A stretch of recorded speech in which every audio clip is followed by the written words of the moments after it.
Good morning, beautiful people of planet Earth and all other interdimensional entities and sentient beings across our beautiful blue marble planet that is creating a fair bit of rage here in Brisbane at 8:54 a.m. on the 7th of March 2025, which coincides with my mother's anniversary of her death, or as we say in Yiddish, Yahrzeit.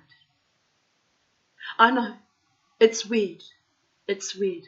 I'm haunted and I'm hunted by my evil progenitors every single year since their death. It really is a confluence of timelines. But that confluence is set in the calendar for the first week of March, or from the 28th of February actually, for the rest of my days on earth. So I just have to accept it and look at it with circumspection and ride through the storms of life. So I thought I would take advantage of the fact that I still have power and I still have the internet, still have the use of my air conditioning. Cyclone Alfred is due to land sometime tonight or tomorrow. They keep changing their mind. Wait a minute, tomorrow is Saturday. Yes, they pushed it back to Saturday, but now they're saying it might be tonight.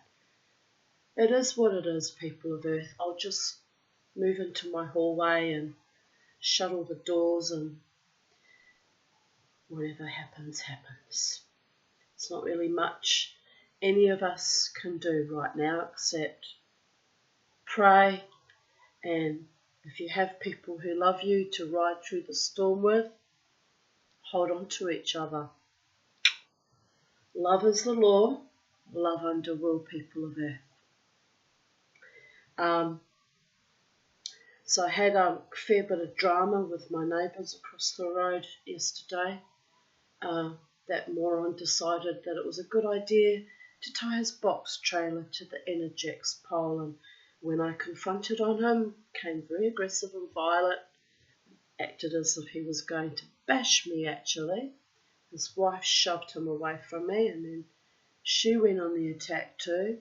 They were all off their head, all of them, the whole family. I'm meant to be the trauma patient on a disability pension, struggling in poverty for 30 years, and I'm somehow holding it together. It's ironic, isn't it? Very ironic. Anyway, the young daughter and the 20, they all came running out together, which makes me think they had it kind of a little bit staged and planned. No, that sounds paranoid, but I said to them, I don't see why your whole family had to come out, get involved. I said, this is between me and your father. I asked him a simple question as to why he thought it was a good idea to put something that could potentially fly into my house and kill me across the road from me. Thought about it later. It could have potentially gone into any of our houses, and the neighbours around me have babies and young children. So he really was quite selfish, and his aggression when I confronted him showed me that he, doubling down of a psychopath. He knew he'd done the wrong thing. So anyway, I called Energex because I figured it's their pole, it's their property, and if they can tell me that it's safe and acceptable for it to be tied there, I'll let it go. No, they told him to remove it. Interesting. So, I wasn't quite so foolish after all, and I'm glad I took action, because I know how cyclones and tornadoes can lift cars and throw them through the air, and I don't think a strap's going to really hold a box trailer in a cyclone, and it may have toppled over the power line, which meant no power and even more danger for the Energex people. So, but Yesterday I was very ill with my asthma, and I'm still healing from this, and there's no fucking respite for me. Having to deal with other humans, ignorance and evil, in a crisis, in a real threatening, life-threatening emergency with a cyclone coming on, I had to fight wars with the neighbours. It's very, very astonishing how the gods never ever give me any actual respite, really. It's just one thing after another, after another, after another. And I guess I'm fortunate that Energix aligned with me and backed me up, or I really would have been in added mortal danger with more potential jettisoning of flying large objects. It's bad enough we have to worry about our vehicles all go flying around.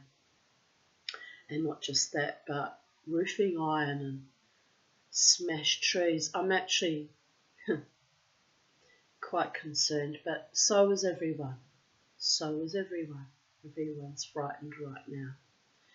And however, those people across the road showed their basest human nature, their greed and their psychopathy and narcissism and viciousness, to attack me when I dared question, why'd you put that across the road from me? Even my neighbour came down the road with his little one, and I said to him, as an engineer, do you think that's safe? He said, oh, it holds a load of 1,500 kilos, I'm sure it'll be safe. I said, Damon, this is a cyclone. You don't know what those winds are capable of. And then he made the valid point, because he's intelligent. He said, I do wonder why he tied it to the pole across the road from you instead of directly outside his house, though. I said, now you see why I have reason to be annoyed. Putting my home and my life in danger instead of risking his own home and the lives of his family for his stupid verkachte trailer that he should have stored somewhere. You know, we've had 2 weeks knowing that this cyclone was coming. He should have made arrangements to put that somewhere safe at least a week ago instead of trying to dump it in front of my house. So as you can tell, Mama T is still a bit fucking livid. Not, it's been remedied and it's all resolved and pocketed away, but it's not really that. It's how rotten they were and how aggressive as a family they were. And I have to live across the road from these absolute cunts. It's a little bit chilly. Post-cyclone, and the food runs low and the water runs low, those types are going to be like rabid fucking zombies. Most dangerous of them all, unconscionable. It's very chilling for me. However, I've survived worse than them in my early childhood, so there is that.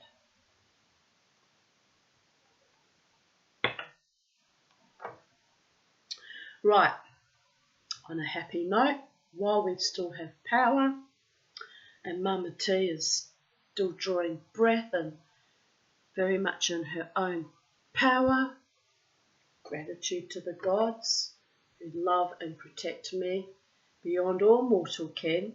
Doesn't always make sense to me either why I'm still here, people of Earth, but there must be a higher reason for it, so we'll go with that.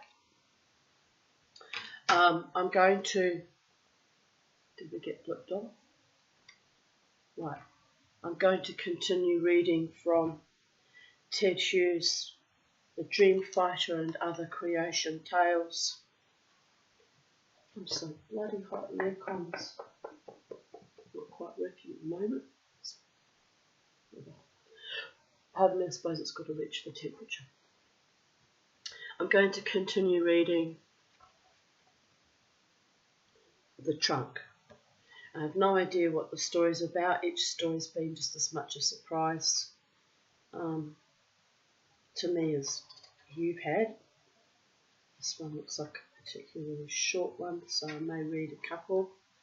And let's just fill up my day with things that are magical and sweet and life-affirming and inspiring and creative, and forget about the other crappy humans for a while, and just enjoy what we can of each other's company. Nothing's guaranteed after tomorrow or tonight, whether I'll even still be here or anyone. Depends how bad it gets. It might just pass quickly, or it might just blow its way back out to sea. Right, it's saying now that it's imminent though, so, well, riders in the storm. It's going to be a doozy. Right, beautiful people of planet Earth, we must not succumb to fear, media beefcake programming, and or any other ignominy. We must live our best lives, holding our own each day in every way. And what the gods decree, the gods decree. The trunk. God sometimes gets tired. He does. And the Jewish religion even needs an entire day of rest. God declared that. 6 days shall you work, and on the 7th day shall you rest. Why is that? It's a process of regeneration, people. Regeneration. I'll need a rest from all this nonsense when this whole thing's over. I'll probably have some kind of breakdown, actually. I don't have time to have a breakdown in the middle of a crisis, so I usually break down when it's all over. True. Facts. But at the moment, we're all having to keep ourselves alert and aware, holding our own. Right. Yes, the winds are getting quite heavy now. I can see by the trees labouring. I feel for the trees too, and all the creatures. Dear Goddess. Anyway, God sometimes gets tired, but he was never so tired as the day he finished making elephant.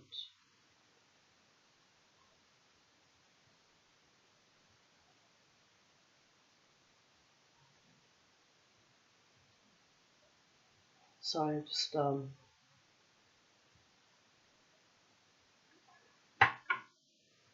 bit scattered. Maybe I should cancel the reading today. I'm just scattered. Clear focus, clean and clear. Soldier on, Tanya errands. Okay. Mama T can do anything. It's the last time, he was thinking, the last time I make anything so big. That's not strictly true though, is it? He made hippopotamus, he made rhinoceros, he made the blue whale, he's made other big things like the dinosaurs. Well, anyway, suspend belief, suspend belief, suspend belief. It's a story, Tanya. Right, back in the room. In fact, he was so tired that towards the end he rushed the job a little bit. Normally he would have given Elephant a thick pelt of fur, like the woolly mammoths. But it dawned on him that he didn't really need this. If he slapped the clay on and made a good, really thick skin, that would do fine.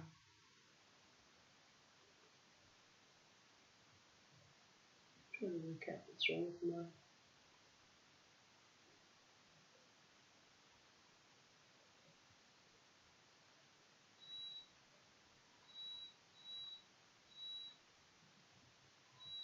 Well, I'll have to learn to live without it when the power goes out, won't I? That's going to be harsh. And the humidity and the barometric pressure of the store. Holy doolies.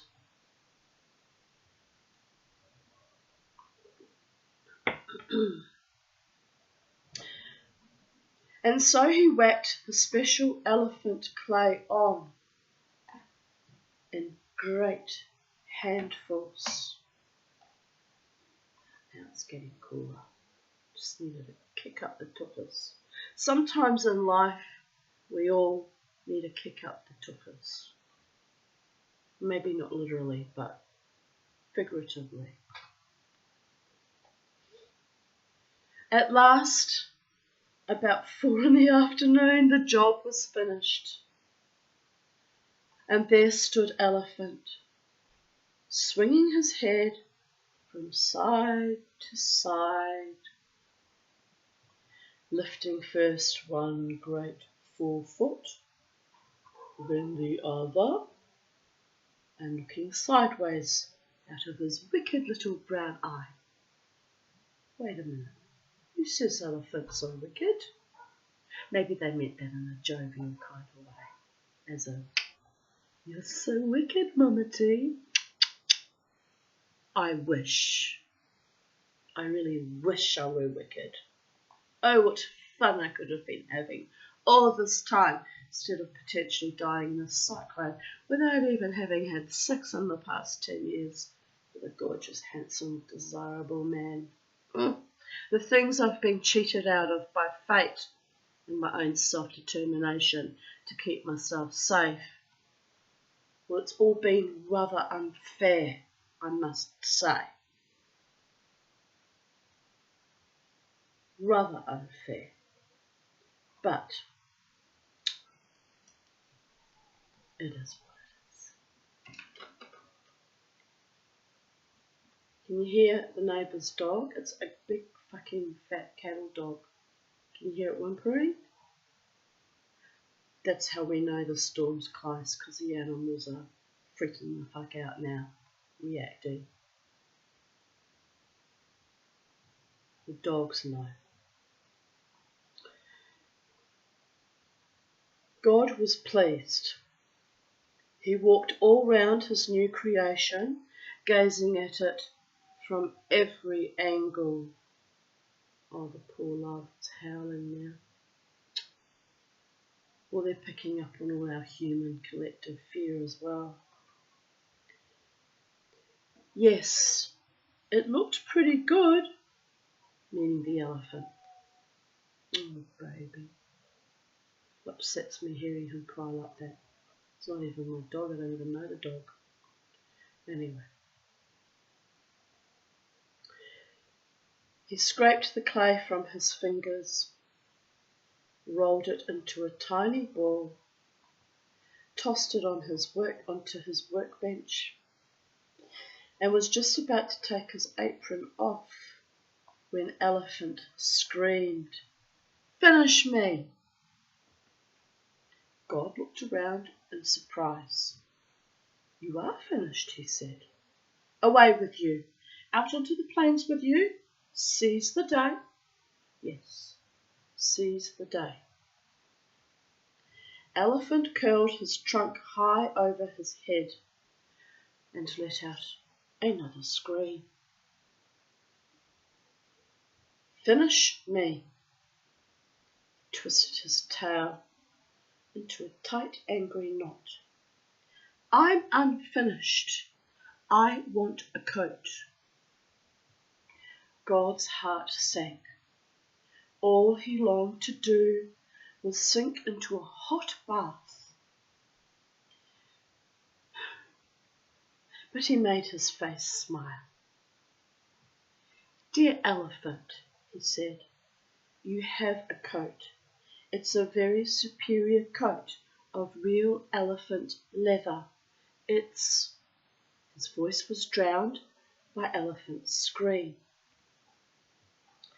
"I want a coat of fur." "You've made me wrong. Show me another bald beast." God could feel himself getting angry. But then he saw a tear spill from Elephant's eye and make a black streak down to his mouth corner. He made his voice gentle. "Elephant, I'm afraid there's none of your clay left." "What's that you just threw away?" shrieked Elephant. "I saw it. You had it in your hand. That clay belonged to me. It was more me." And his little brown eye glittered with its next tear and swiveled and fixed on the tiny ball of clay lying on the workbench.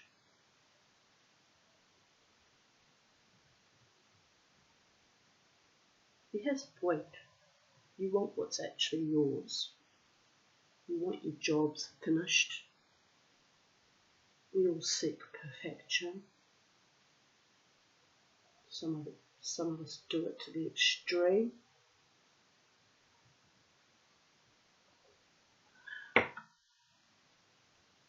Right, my darlings.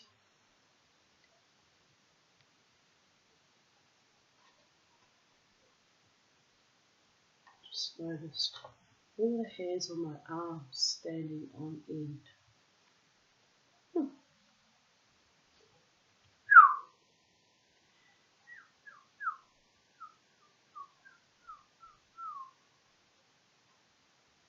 Trying to decide if I should put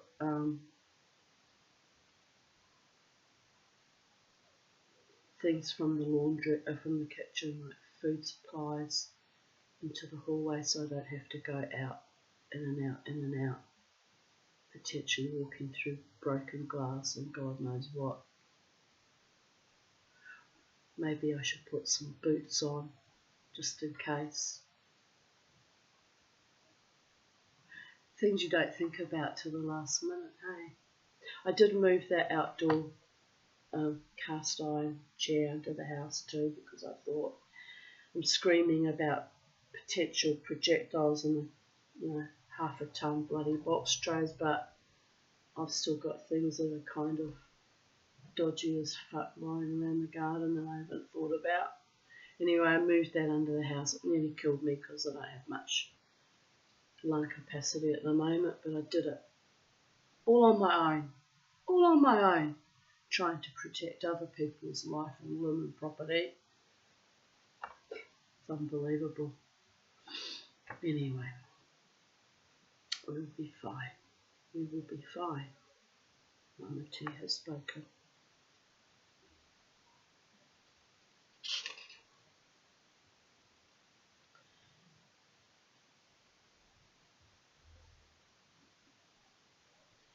"But that's not enough for anything," cried God, picking it up. "Oh yes it is," screamed Elephant. "Give me some hairs. Even a few would be better than nothing. I don't want to be bald from the start." Kind of has a point there. Only because I'm very fond of people having hair if they can possibly achieve it.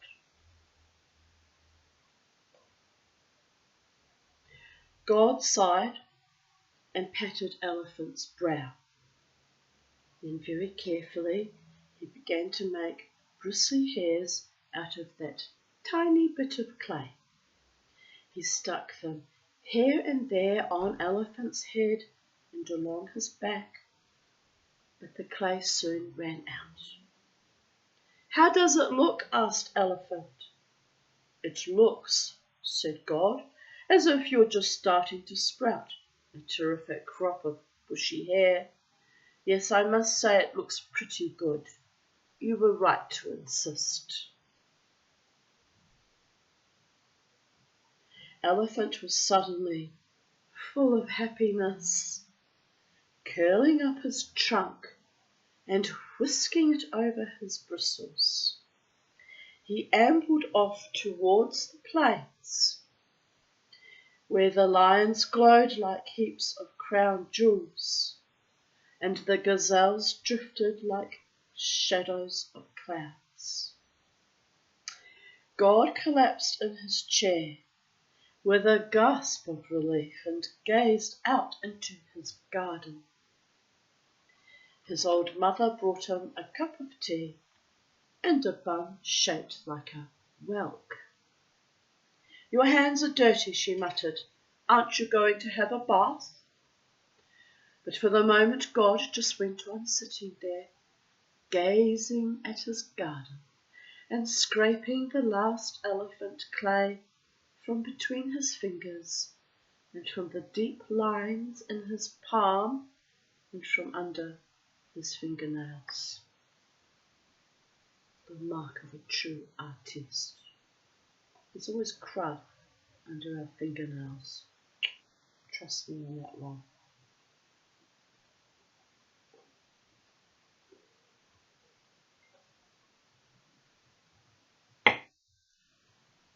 Right, my beautiful ones.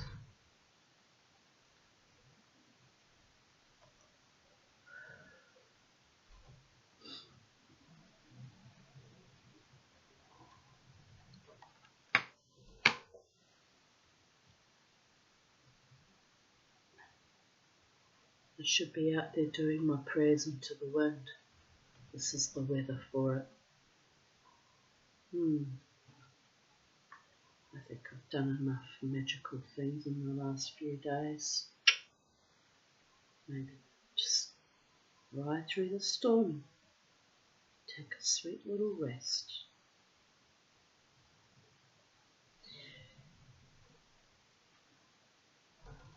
He rolled it. Oh, we read that.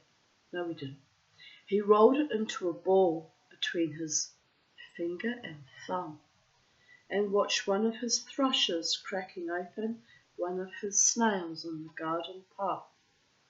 He squeezed the ball of clay flat. Then he squeezed it square. He was thinking, well now, I could have made elephant a few more hairs with this. Then he thought about elephant's amazing ears. And then he thought about elephant's trunk. God had never made a trunk before. Now that trunk was the most fascinating thing. It was a brand new invention. He felt he'd quite like to make another, maybe smaller. His fingers rolled the tiny piece of clay. Cleverly he shaped a trunk with all its creases. So there it lay on his palm, a tiny trunk. He took a sip of his tea. How if he made a really tiny elephant? He put the trunk to his lips to blow the nostrils through it. Then he got a shock. The trunk curled up, twisted and dropped from his fingers. It lay on his lap, squirming. Idiot, he whispered to himself.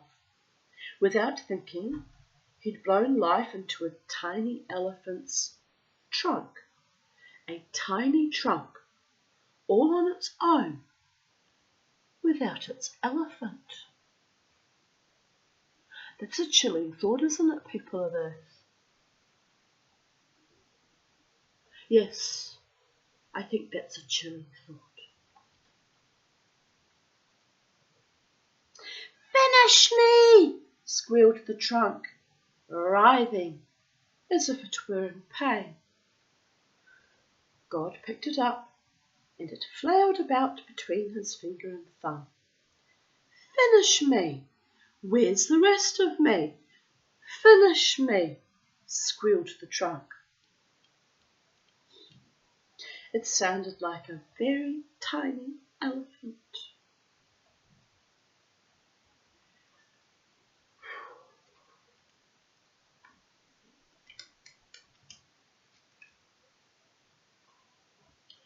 God scratched his beard.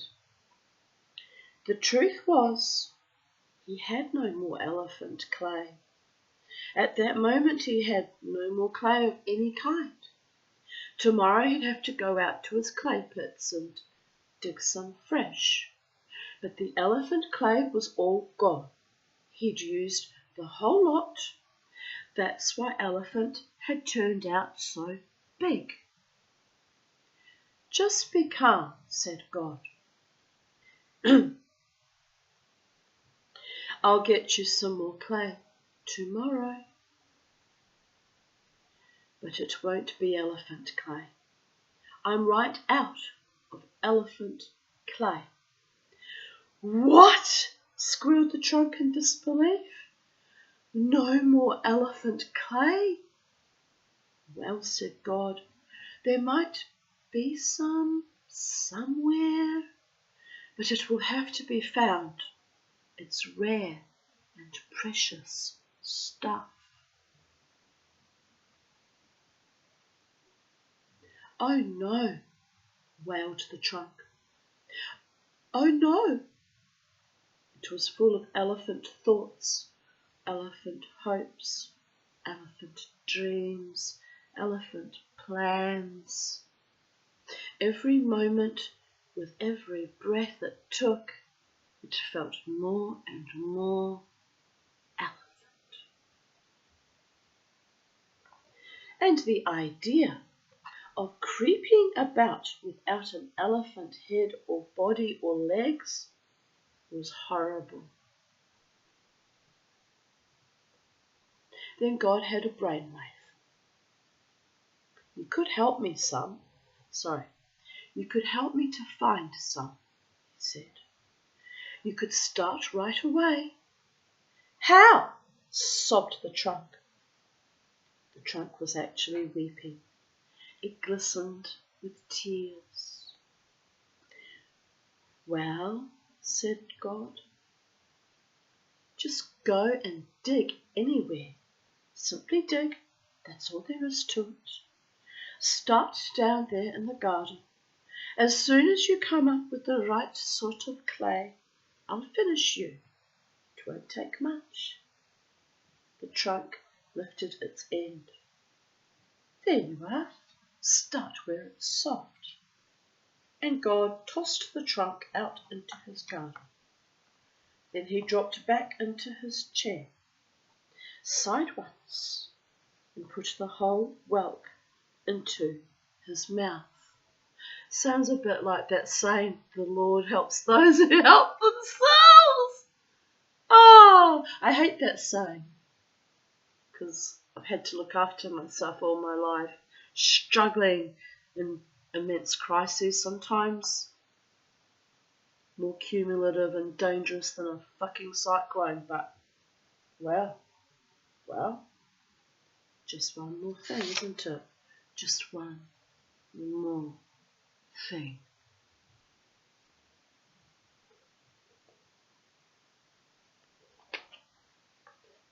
The trunk began to dig. Being elephant flesh, it was strong. Seems reasonable.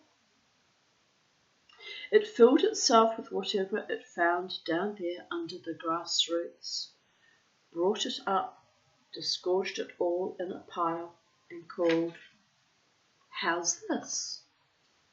Then away down for some more. Here's a picture of a very strange picture of what looks like a multitude of tiny elephant trunks or some kind of grub in amongst all the foliage. There he is. You can see there's a tiny little elephant there. There's his head and his body. So this picture must relate to what comes later. I've decided.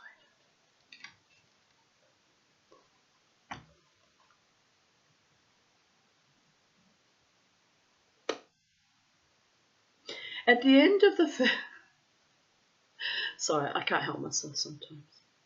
At the end of the first day, God walked in his garden in the cool of the evening and examined the tiny spirals of earth and clay that the trunk had brought up. The trunk peered up at him out of its best end. Well, said God thoughtfully, some of this we might use for insects, but none of it is elephant clay. The trunk, that had been holding itself up very straight, slumped down and lay flat. If you like, said God, you could go on a rat tomorrow. You'd make a very fair tail. I have a good supply of rat clay in. I've moved on to rats. No, no, cried the trunk and began to dig furiously into the earth. I'll find it, it cried. I'll find it. So the days passed and the weeks, the months, the years, the centuries. Trunk toiled away, bringing up its piles of dirt.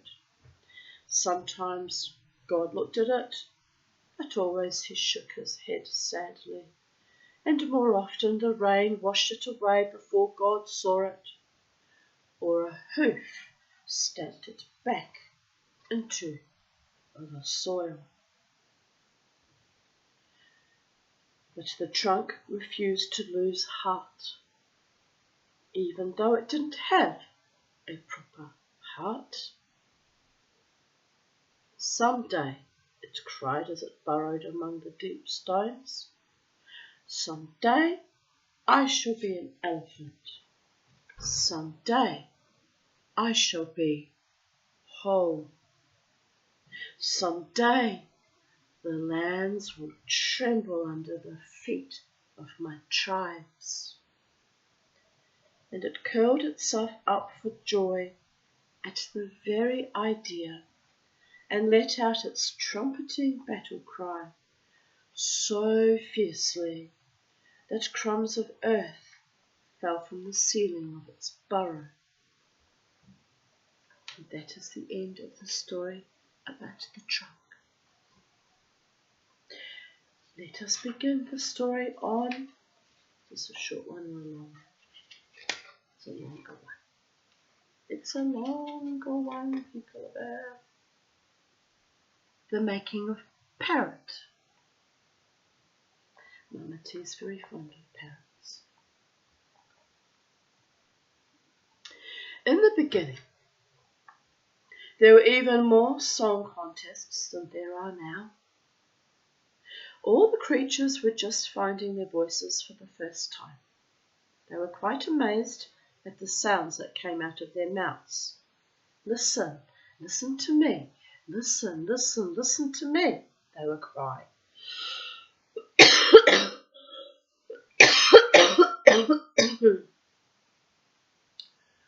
Oh, dear goddess.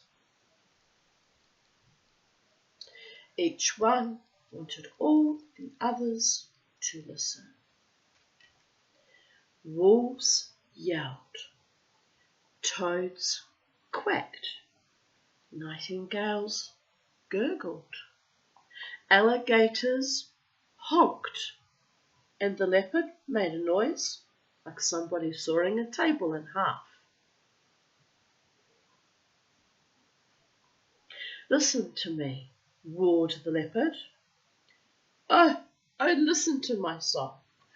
Oh, It makes me giddy with joy. Just listen. And he went on, soaring away. It sounded wonderful to him. But nobody was listening. Every other creature was too busy singing, head back, mouth wide, tonsils dancing. The din was terrific.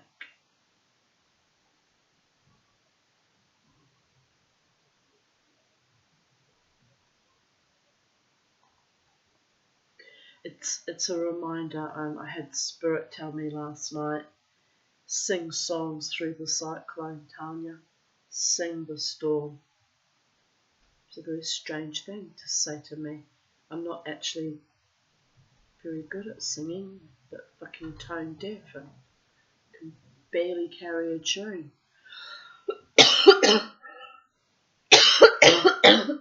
But anyway, they, the invisible ones, want me to sing into the storm.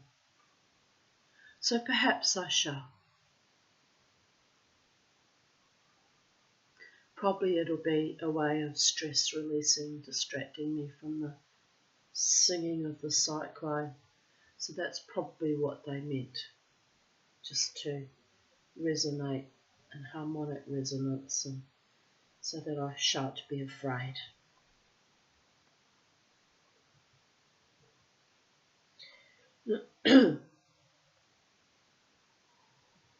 At least it was so till the parrot began. But at Parrot's first note, all the creatures fell silent. The demons under the earth fell silent. The angels in the air fell silent. And the parrot sang on alone. Even the trees listened breathless to the glorious voice of the parrot. What a voice! Where had he come from? Who was this astounding person?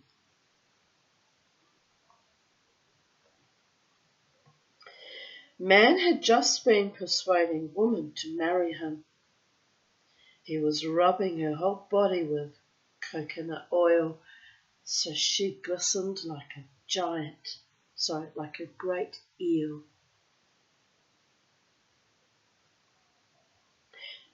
Marry me, he said, and I'll do this for you every day. Charming. Well, she said, maybe. She loved being rubbed with oil. But what did man mean by marriage? That was a new word. Marry? What did it mean? She wasn't so sure she liked the sound of it, but she didn't want him to stop rubbing her with oil. So she said, well, maybe. But that was the moment the parrot began to sing.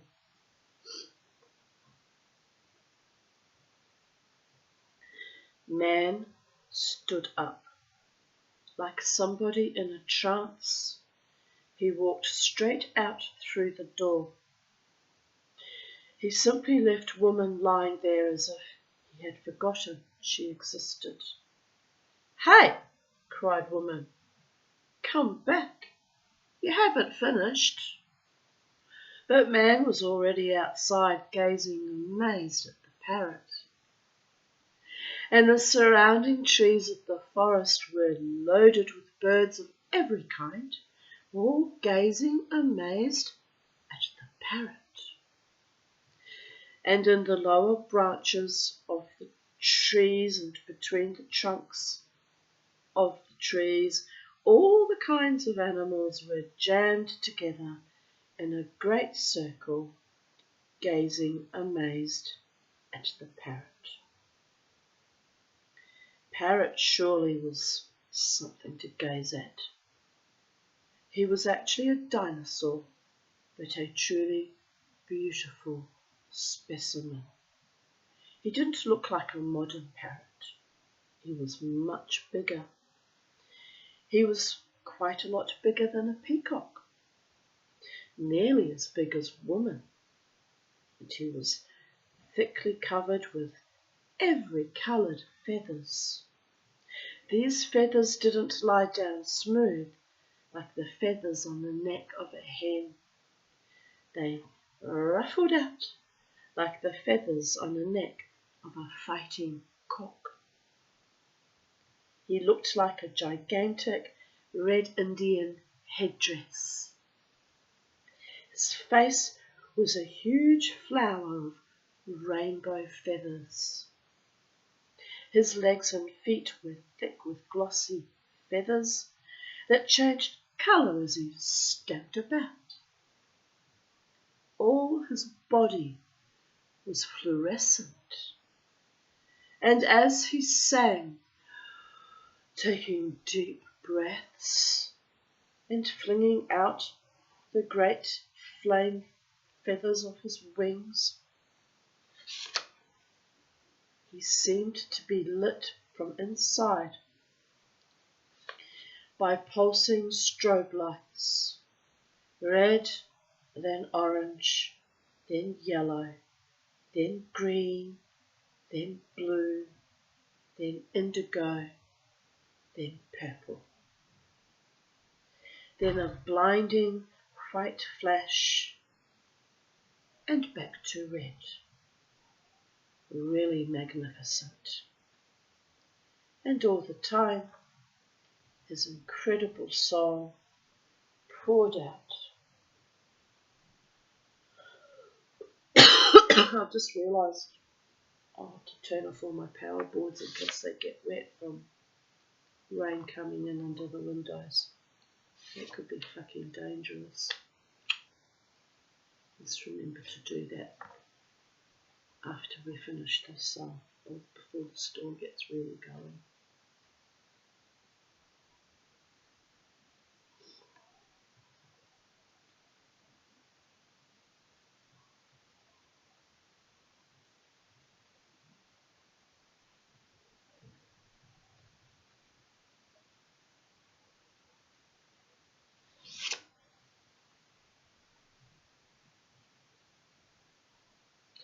Right, where were we?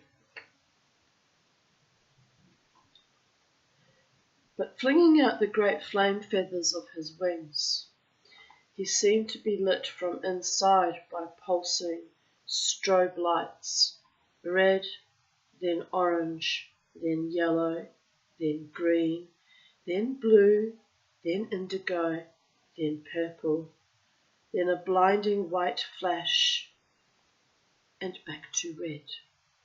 Really magnificent.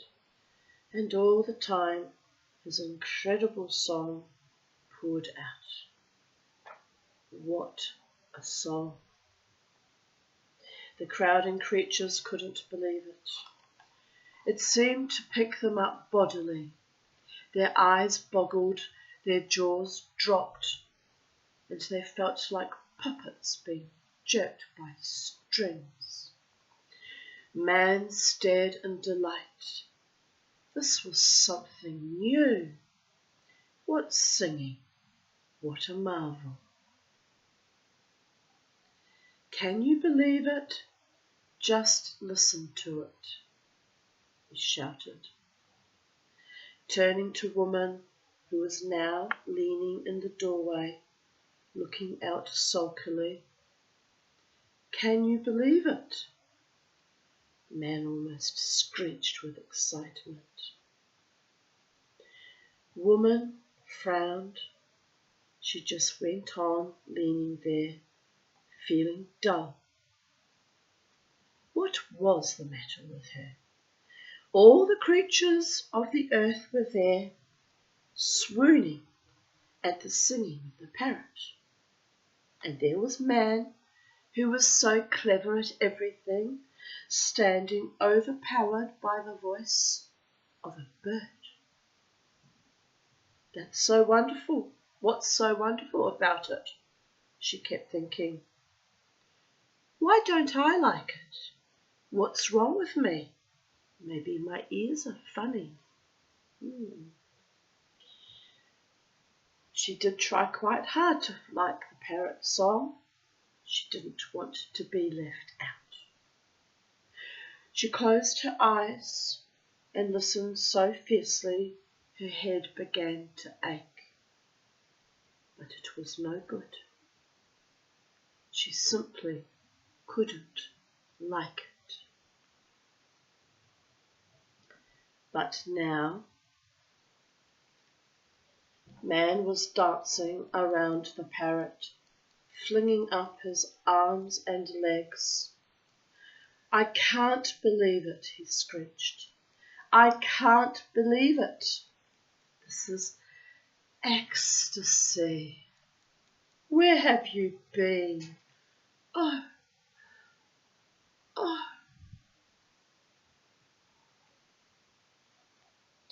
That first evening, Man took Parrot into his house, and until late in the night, the creatures all stayed where they were, crowded around Man's house, hearing Parrot's great song coming from inside.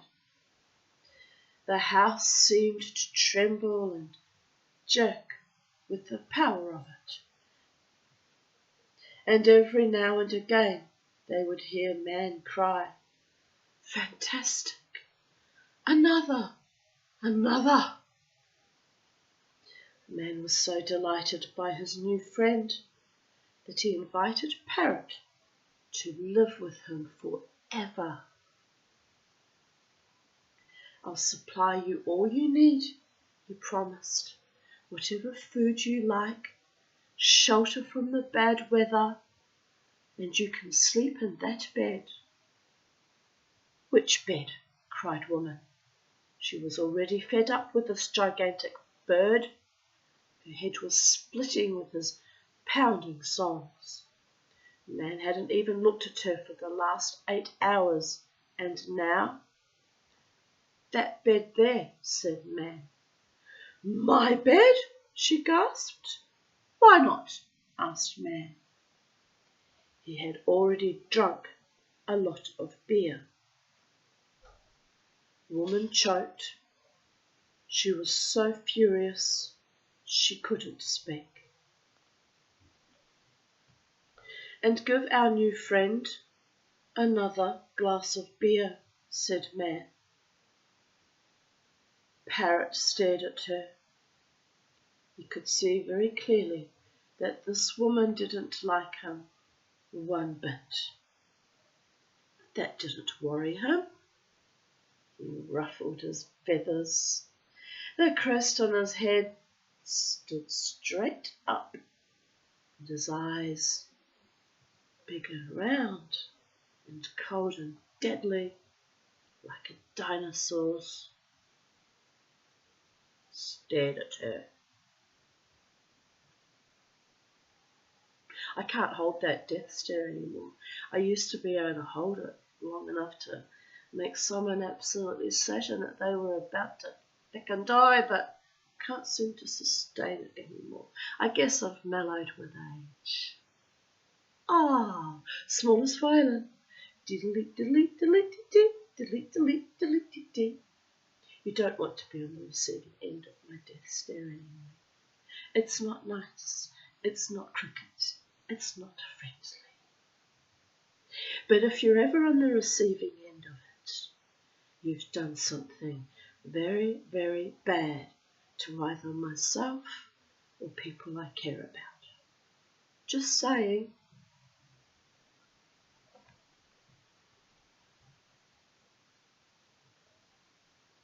But now we have more things to worry about than petty grievances and nasty, vicious little trivialities. People with box trains.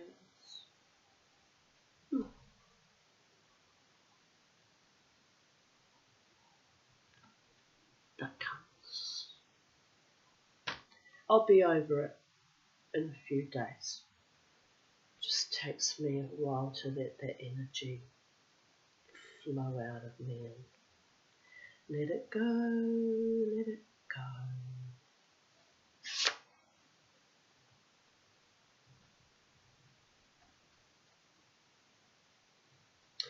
Don't think you can hypnotize me, you horrible turkey, shouted woman. Do as you're told, snapped the parrot. Ooh, very powerful parrot, very bossy indeed. Man laughed and drained his glass. More beer for his lordship, he said, and for me too. Woman went to fill the beer jug, but she was thinking what Parrot would look like with all his feathers plucked off. Behind her, once again, Parrot burst into song, and the jug in her hand began to vibrate.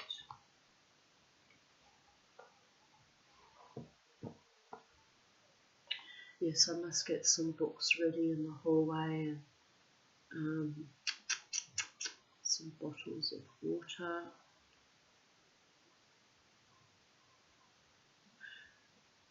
Or maybe I'll just do what I normally do. Just go with the flow. If I build up too much anxiety about it, I'll just be a wreck. I won't cope at all. So there is that. Next morning, all the contestants for the great song contest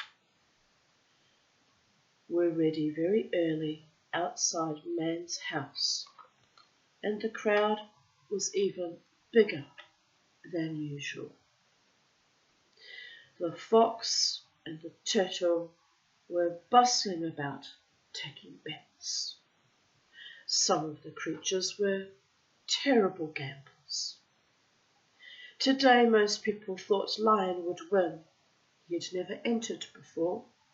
He had been out there on the resounding plains, perfecting his mighty song for years, and rumours had been coming in. It's simply stunning, said the zebra. Knocks your head off, said the gnu. Everybody could see by the way he lay there, eyes nearly closed, one forepaw laid over the other, that he was confident of winning. It's a wonderful thing to be a good singer. I really admire my friends who are wonderful singers. I really do. It's a beautiful gift. Probably one of the most beautiful gifts anyone can ever have, having a beautiful singing voice. What is Mama T good for? Not very bloody much, except being a warrior goddess and fighting for her own rights and her own safety, and other people often benefit by that too. To you, my darlings. It's no wonder I get tired though. Couldn't even go through crisis preparation without that ignominy. Jesus. Anyway, I'll let it go, I'll let it go, I'll let it go. But not today.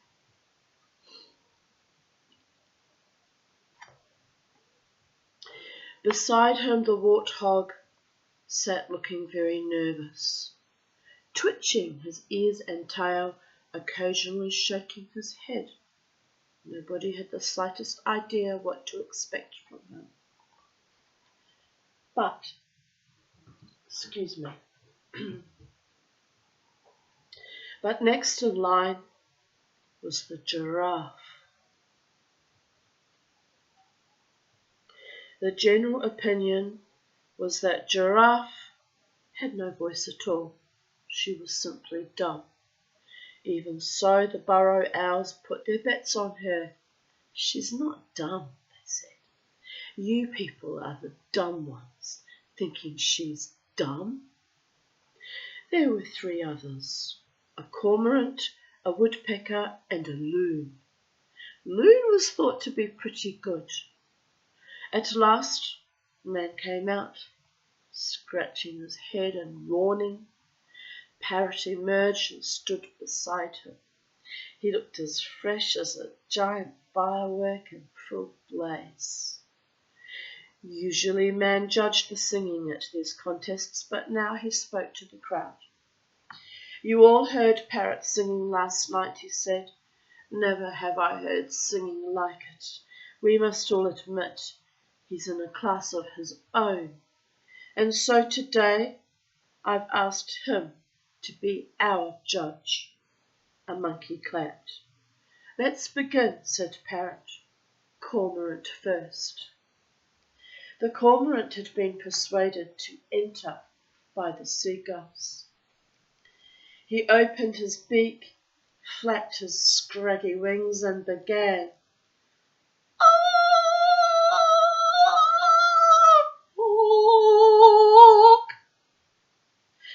He croaked and stopped. Is that all?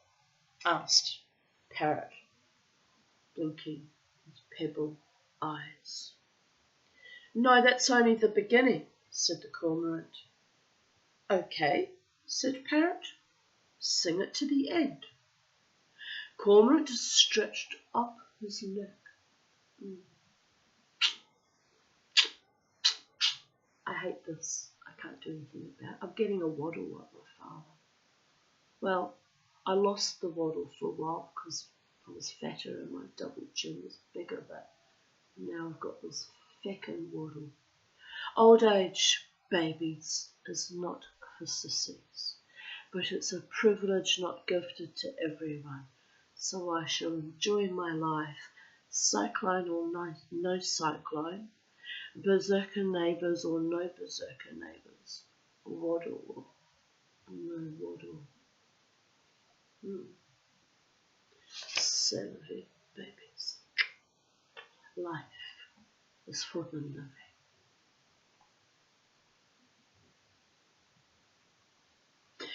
Anyway, where were we? I got lost at waddles. Cormorant stretched up his neck, because you know they have very long, graceful necks. I think that's what he's trying to remind us of. The dignity of the long-necked cormorant, as opposed to short, fat, hobbit, warrior goddess, wild women with short necks and waddles. Over. Could be all over tomorrow. I'll never have to worry about my waddle ever again. I'll all be fighting for my waddle, crying, where is that fabulous bitch we loved and hated in equal measure? No, that's a fantasy. We won't be going there. Also,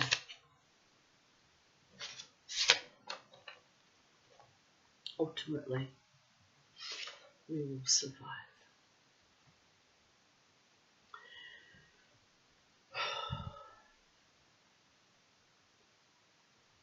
He shifted his feet and croaked, "Ah!" and stopped. That's the end, he said. Parrot stared at him. Woodpecker set back his head and laughed. After 3 or 4 laughs, he stopped and peered at Parrot. That's mine, he said. Parrot blinked. Loon, he said. The loon writhed. His long neck performed like a snake with the itch, then shot straight up as his beak opened. A howling mad laugh twisted out. It's the only way to laugh. I always laugh like that. I laugh like a loon. Nobody told me that before, so it's a bit of a revelation, an epiphany, and it is what it is. A wren fainted, and man felt a shiver go up his back. Woman poked her head out through the doorway, round-eyed. Parrot nodded and smiled. Giraffe, he said. Giraffe swayed. What looked like a bubble travelled slowly up her neck. Giraffe opened her mouth, and after about 6 seconds, burped. Oh dear goddess, my reflex is so severe that yes, I can burp for longer than 6 seconds too. Oh, it's just so sexy. Don't you want to make sweet love to me, boys?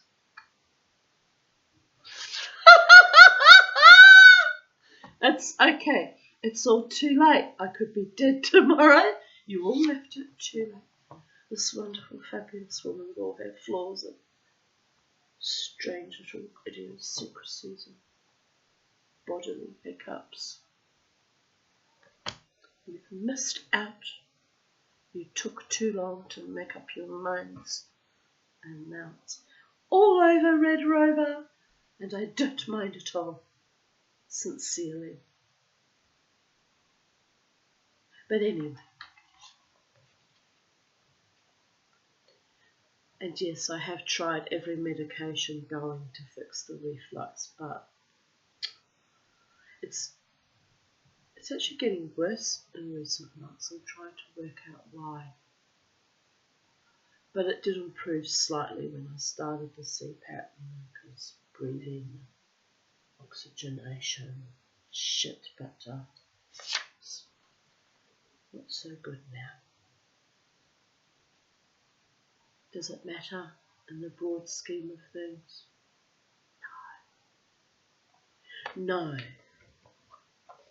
Only the gods can love Mama too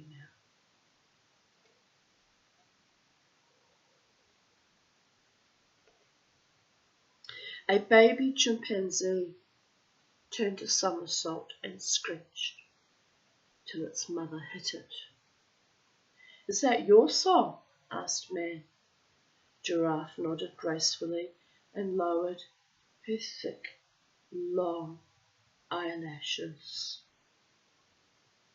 Warthog, said Parrot. The warthog's performance was quite good. He whirled on the spot, fell on his back. Here we go.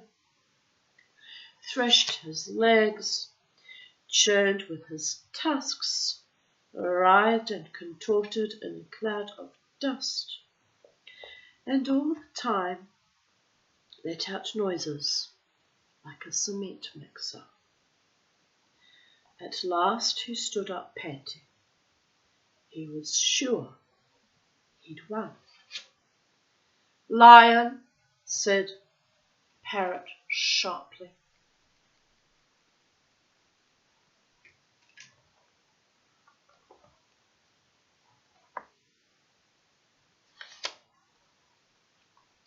Lion stretched, yawned, took a deep breath, then suddenly gripped the earth with his claws and roared.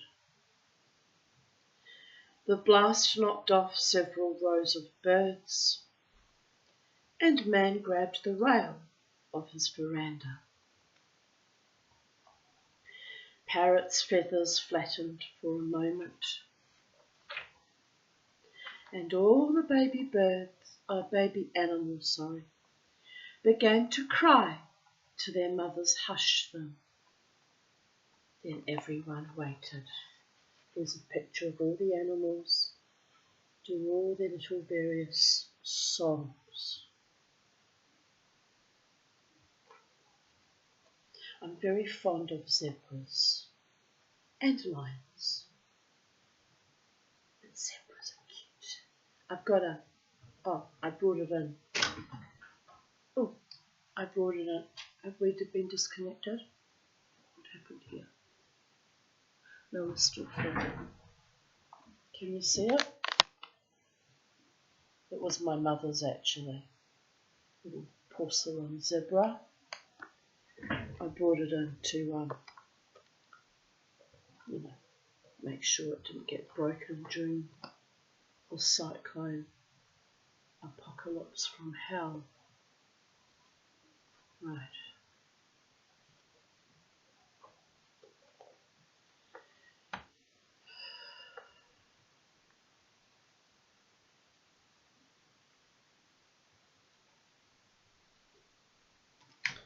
Yes, I've just realised that little bird bath, tiny little metal thing, that's dangerous. I'll have to put that away too.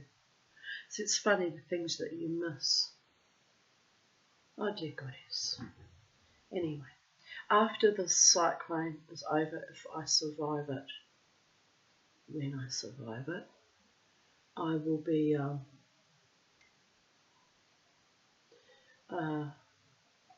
decluttering all my stuff in the garden because it's too much for me. Every other fucking week or month there's some fucking crisis, and are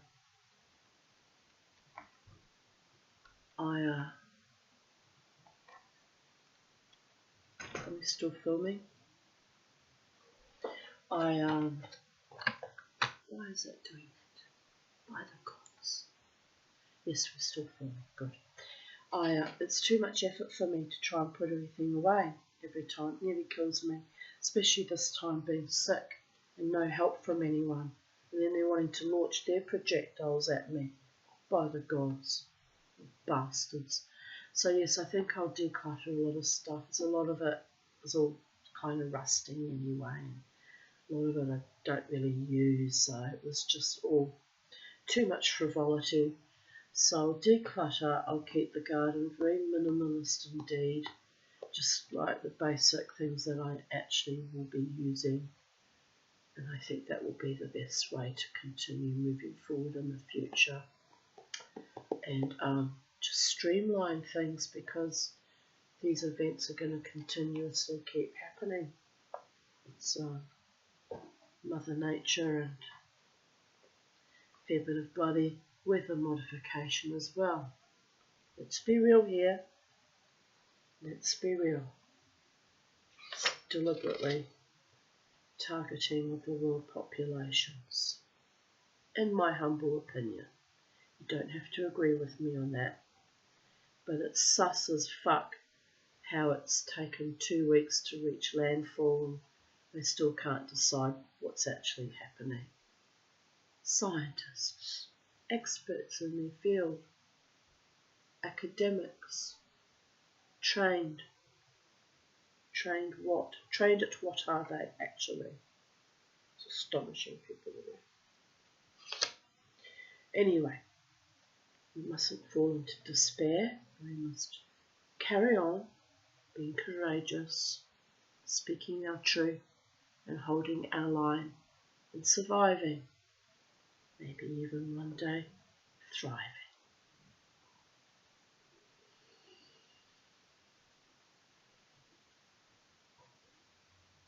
Parrot seemed to be thinking, listening to all the baby animals cry.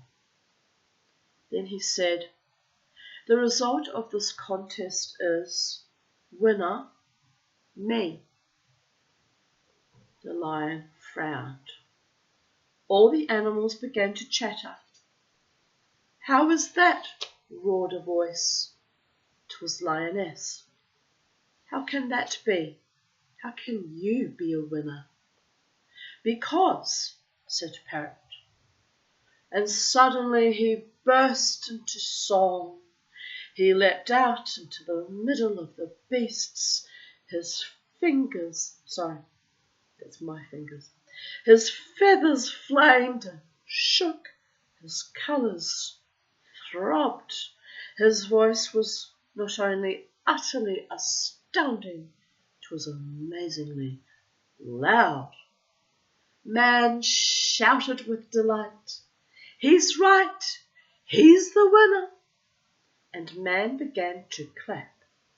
All the animals began to clap. And when man began to dance, they all began to dance. Clapping they danced, and dancing they clapped, while the parrot whirled and sang. But lion, giraffe, warthog, and loon stood apart in a group. "He's not a bird," said the loon. "He's a lunatic." "I might have won," snorted Warthog.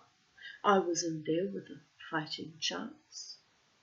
And Lion said, "Something will have to be done about this fellow."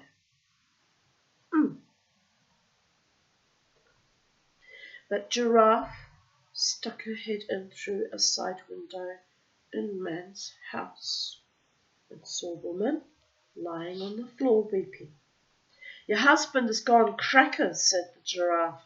"It's that parrot." Woman looked up. "I'm leaving," she sobbed. "I've had enough. That parrot is a monster. Have you seen its eyes?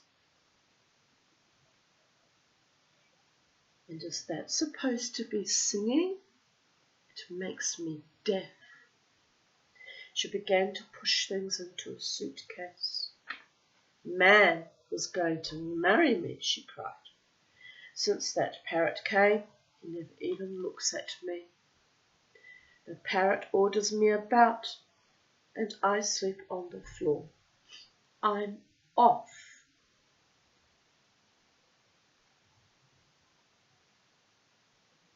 "Wait," said the Giraffe. "We have a plan."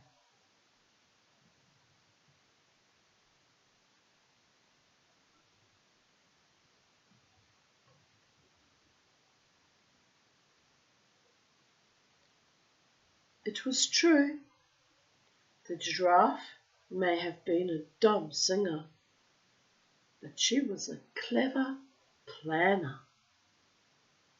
"Wait till we come back," said the Giraffe. "Give us 2 days."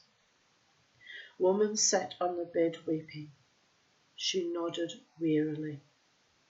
"Okay, okay.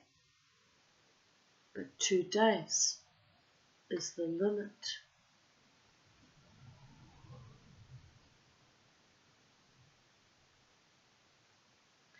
The Giraffe, the Loon, the Lion, and the Warthog went to God.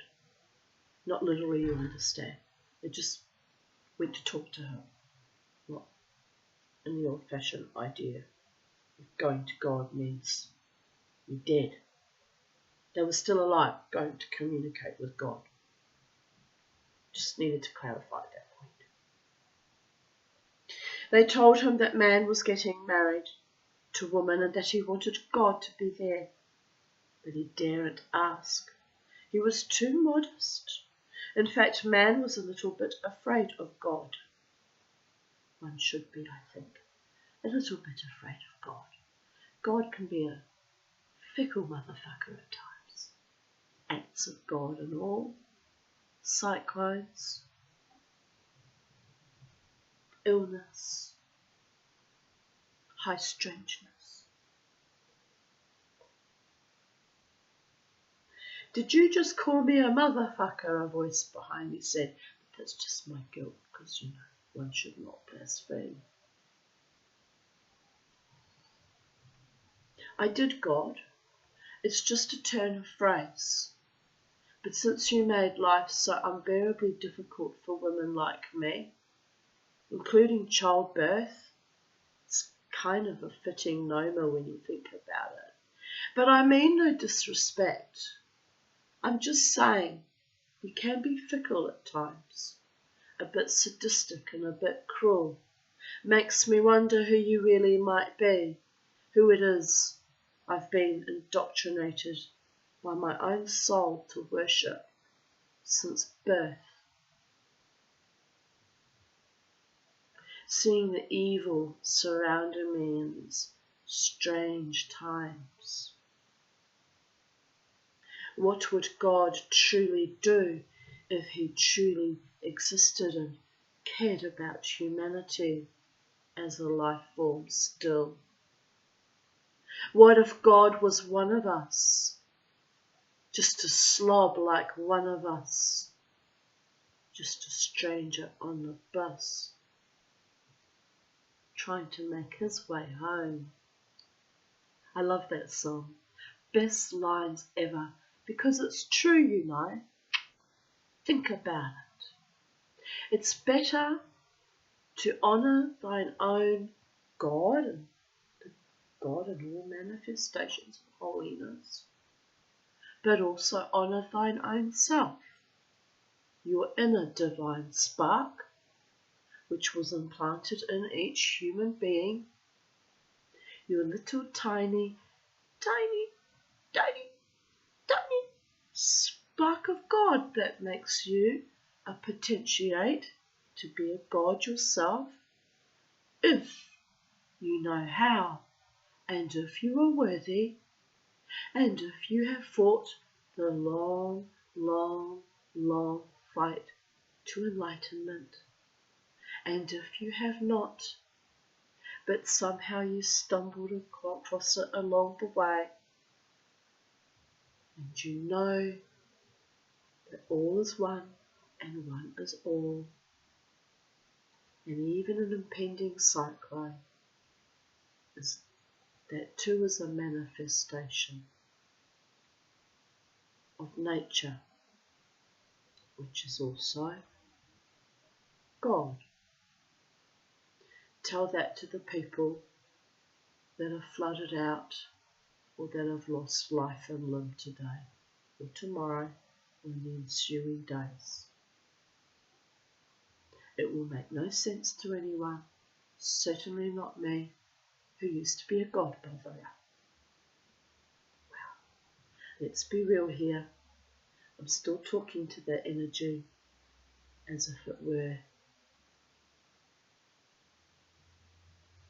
my protector, my defender, my lover and my friend, my family, my very soul mate.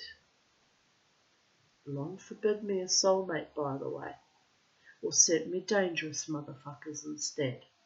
So there is that. So that energy and I, not always on good terms these days. But I'm wise enough to know to rise above my own petty doubts and fears and trust in God. Whatever will be, and that too is my destiny. I mean this a lot. Where were we? Oh yes, I segued at being a little bit afraid of God. Wise. Very wise.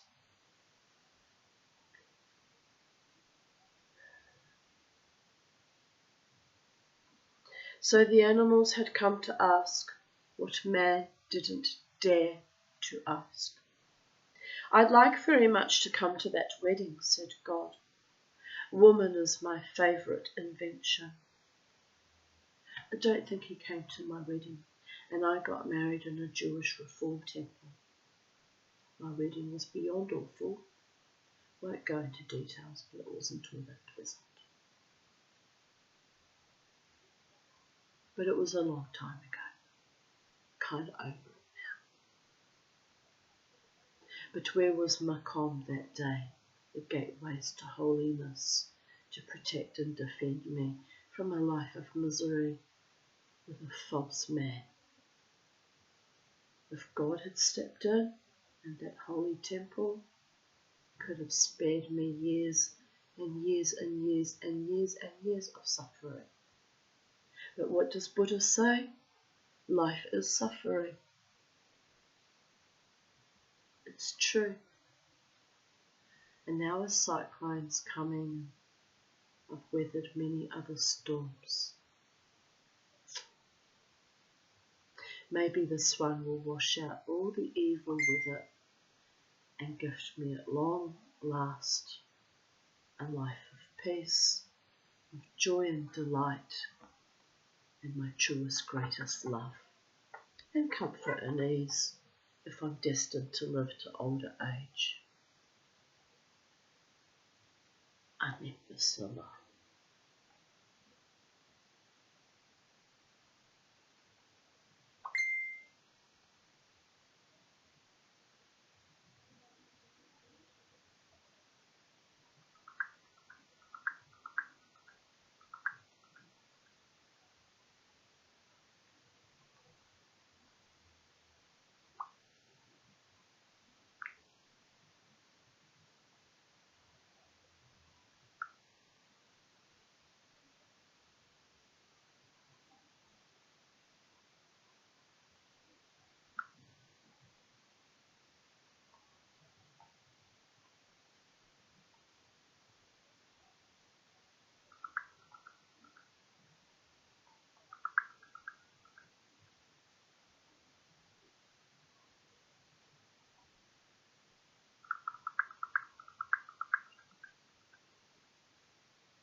So where was I? Ah yes, weddings. I'd like very much to come to that wedding, said God. Woman is my favourite invention. But what he really wants, said Giraffe, is for you to sing a song. What? Asked God. At the wedding? And Loon said, Woman thinks that if you sing at her wedding, she will be happy ever after. She believes that. She's praying you'll come. God laughed. Simple, he said. No problem. When? Tomorrow, growled the lion. I'm just having a little kind of freak out because my friend Sally just messaged me and said, have you got enough food? She doesn't understand that this fucking government left me with not enough food because they scaremongered the population. So they raided every fucking thing off the shelves and left me with very limited food. It's another thing that I'm angry about, apart from them putting projectiles in front of my house, the people, because it's so selfish and corrupt and greedy. And I probably will get through for the next few days, but it's going to be a bit precarious and I'm not sure if I'll have enough food. But it's, like I said, you can live without food for quite a few days. It's water that's more crucial. You need to drink, especially in this fucking hot country. Anyway, I mustn't panic. She means well. She means well. I just mustn't go into panic mode. It's just kind of evil and rotten that because I am the one on the disability pension with limited resources, get fucking left out for dead again because I'm expedient, don't you know? That was their attitude, those neighbours across the road. We'll put that thing in front of her house. She doesn't work. She's not producing anything of value to us, so we'll kill her. That's their attitude. The cunts. Anyway, I called upon the wrath of God 2 weeks ago because of the evil that had been brewing actually over the past 6 months. So here's my answer. Here it is, the wrath of God, and it shall be a great equalizer. I'll probably go down with it, but I'm kind of okay with it. It is what it is. To stand by your own integrity, your own fucking choices and your own magic and your own authority.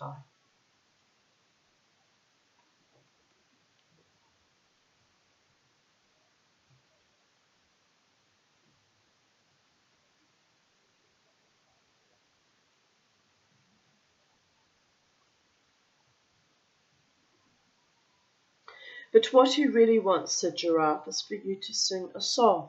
What? Asked God. At the wedding? And Loon said, Woman thinks if you sing at her wedding they will be happy ever after. She believes that. She's praying you'll come. God laughed. Simple, he said. No problem. When? Tomorrow, growled the lion. The animals came to Woman and explained their plan. The wedding must be tomorrow, they told her, and you must get that parrot to sing. So the same night, when Parrot was fast asleep in Woman's bed, a great heap of glowing feathers, Woman got up from the dirt floor where she slept with the cat and whispered to Man, You begged me to marry you, do you remember? He woke up and lay staring into the dark. What's that? He said. He thought he was dreaming Woman's voice, so she said it again. You begged me to marry you. Do you remember? Did you mean it? Yes, he said. Oh, yes. If you will, I'll rub you every day with warm oil. Oh, yes. Will you? Will you? Tomorrow, she whispered. He would have jumped out of bed for joy, but remembered the parrot and lay silent. Then he said, I'm sorry about the parrot, but you know how I need music. I get carried away. If he'll sing at our wedding, she said, I will try to like him. By dawn, the news of the wedding had spread. The animals assembled from every corner of the forest and plains. What's this about a wedding? Cried Parrot, rushing back into the house. Man was already draped with honeysuckle. He was rubbing Woman's body with warm oil. It's our wedding day, said Woman. Will you sing for us? Can you sing a marriage song?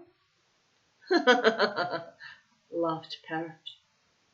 His eyes seemed to whirl, but they were actually darting to and fro.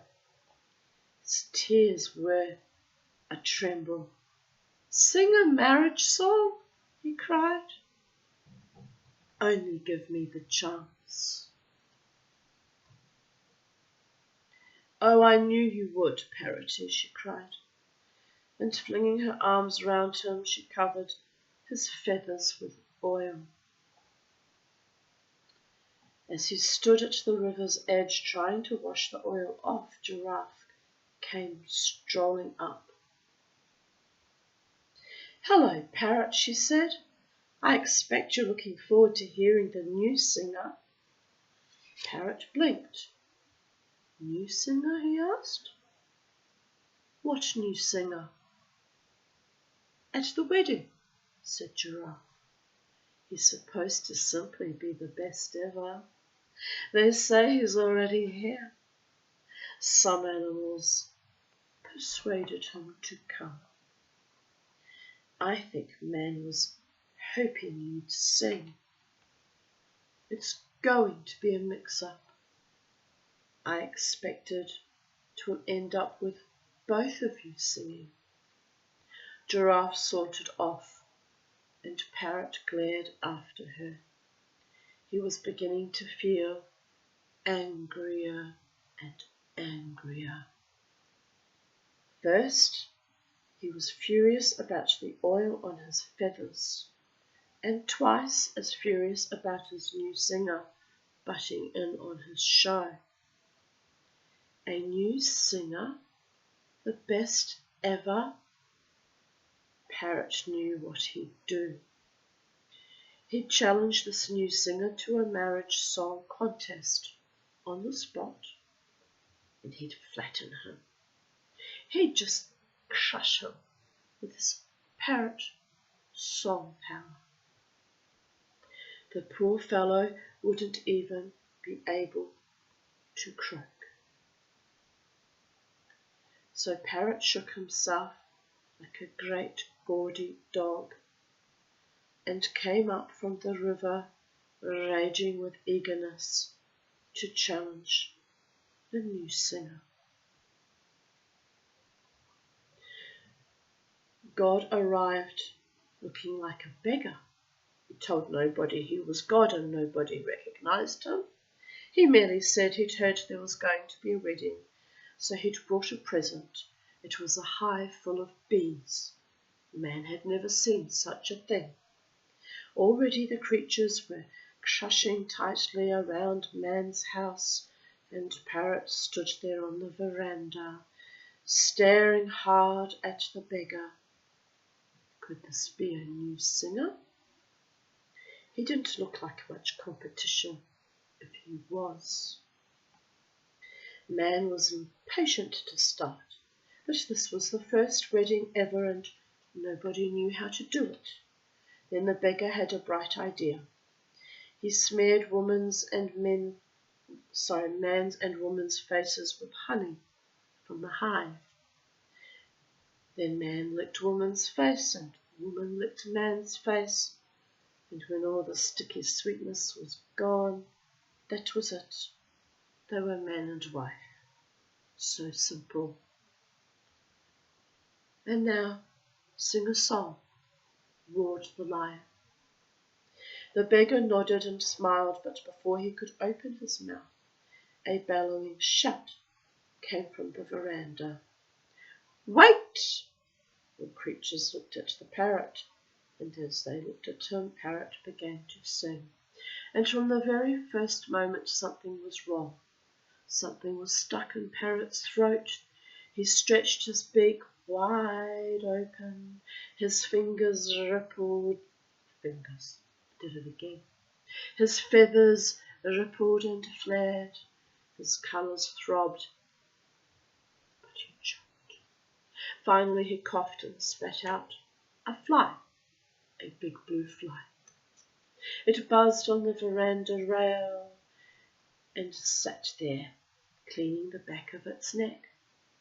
The beggar nodded and smiled. Parrot began again. Pardon me. But he'd hardly got into full voice before the same thing happened again. Another fly, which joined the first.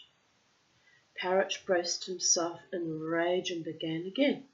His voice choked, grated, strangled as he forced out his song, and fly after fly shot out, till the veranda rail was crawling with them, and Parrot's eyes were blood red. He gagged finally and bent over, coughing dryly, while fly after fly came whizzing out of his mouth. Perhaps, while they're waiting, said the beggar, I could sing a little song. And the beggar began to sing. As he sang, the animals seemed to grow in size. Woman began to pant and cry, and man too.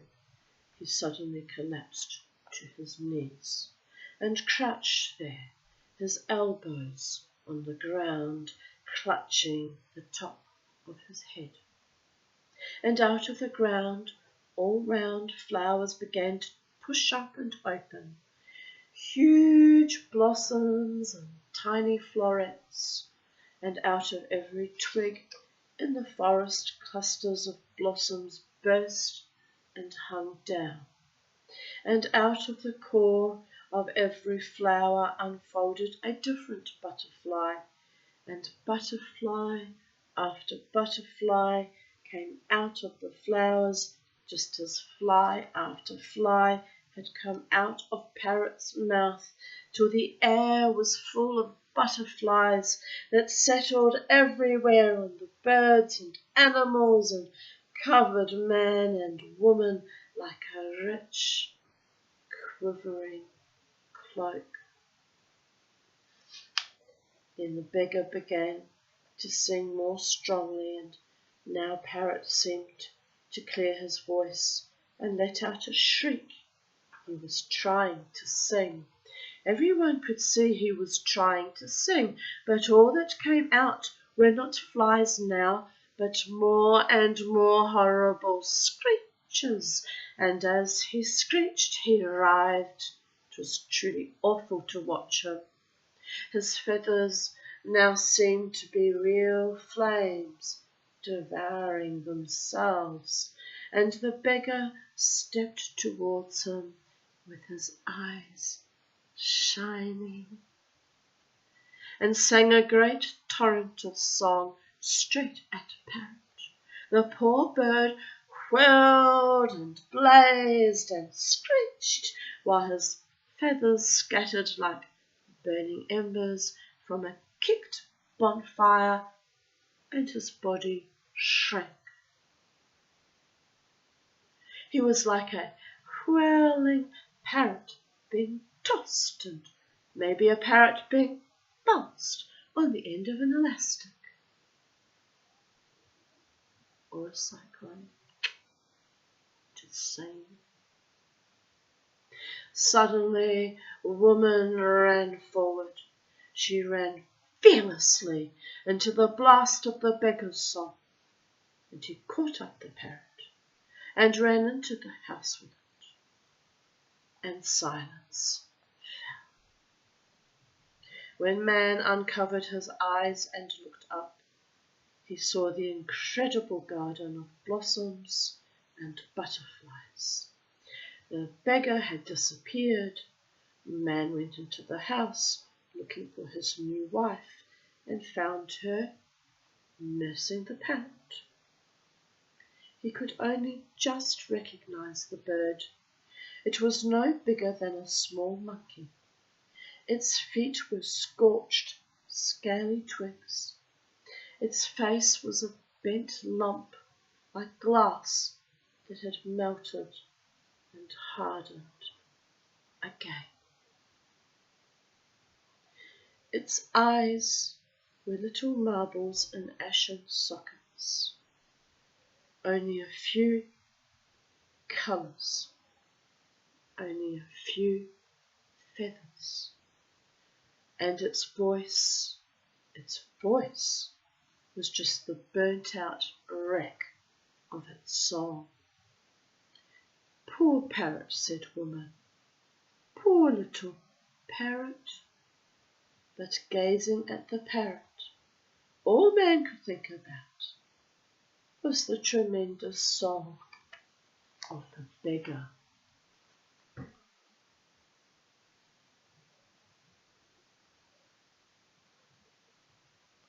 Right, Mama T must do a mad dash and just get that last bit of threatening piece of metal put away there that I forgot to take photos. It's a worry. It's a great one. And I've got a few little things I need to do quickly, like cook something up, because if the power dies I'll need things that I can eat cold. And